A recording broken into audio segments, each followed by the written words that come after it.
বিশ্বকবি রবীন্দ্রনাথ ঠাকুরের একটি কবিতা আমি পাঠ করছি। আমি সৌমেন্দ্র দাস। শ্যামলী কাব্যগ্রন্থের একটি কবিতা, নাম হঠাৎ দেখা। রেলগাড়ির কামরায় হঠাৎ দেখা, ভাবিনি সম্ভব হবে কোনোদিন। আগে ওকে বারবার দেখেছি লাল রঙের শাড়িতে, ডালিম ফুলের মতো রাঙা, আজ পরেছে কালো রেশমের কাপড়। আঁচল তুলেছে মাথায়, দোলন চাপার মতো চিকন গৌর মুখখানি ঘিরে। মনে হলো কালো রঙের একটা গভীর দূরত্ব ঘনিয়ে নিয়েছে নিজের চারদিকে, যে দূরত্ব সর্ষে ক্ষেতের শেষ সীমানায় শালবনের নীলাঞ্জনে। থমকে গেল আমার সমস্ত মনটা। চেনা লোককে দেখলাম অচেনার গাম্ভীর্যে।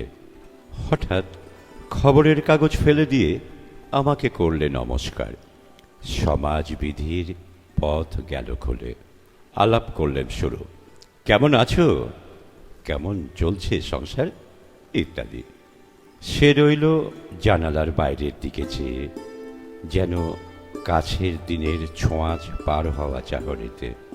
দিলে অত্যন্ত ছোট দুটো একটা জবাব, কোনোটা বা দিলেই না। বুঝিয়ে দিলে হাতের অস্থিরতায়। কেন এসব কথা? এর চেয়ে অনেক ভালো চুপ করে থাকা। আমি ছিলাম অন্য বেঞ্চিতে ওর সাথীদের সঙ্গে। এক সময় আঙুল নেড়ে জানালে কাছে আসতে। মনে হলো কম সাহস নয়। বসলুম ওর এক বেঞ্চিতে। গাড়ির আওয়াজের আড়ালে বললেন মৃদু স্বরে, কিছু মনে করো না। সময় কোথা সময় নষ্ট করবার? আমাকে নামতে হবে পরের স্টেশনেই, দূরে যাবে তুমি। তাই যেই প্রশ্নটার জবাব এতকাল থেমে আছে শুনবো তোমার মুখে। সত্য করে বলবে তো? আমি বললাম, বলবো। বাইরের আকাশের দিকে তাকিয়েই শুধলো, আমাদের গেছে যে দিন একেবারেই কি গেছে? কিছুই কি নেই বাকি? একটুকু রইলেন চুপ করে। তারপরে বললেন, রাতের সব তারাই আছে দিনের আলোর গভীরে। খটকা লাগলো, কি জানি বানিয়ে বললেন নাকি। ও বললে, থাক এখন যাও ওদিকে। সবাই নেমে গেল পরের স্টেশনে।